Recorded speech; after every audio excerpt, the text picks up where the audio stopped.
Problema mo rin ba ang mga peklat na hindi matanggal-tanggal? Ano nga ba ang mga dapat mong gawin? Gumamit ka ng aloe vera. Moisturizing and anti-inflammatory siya.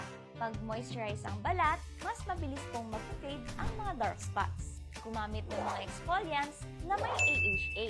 Ibig sabihin po ng exfoliation ay nire-renew natin ang mga bagong skin layers.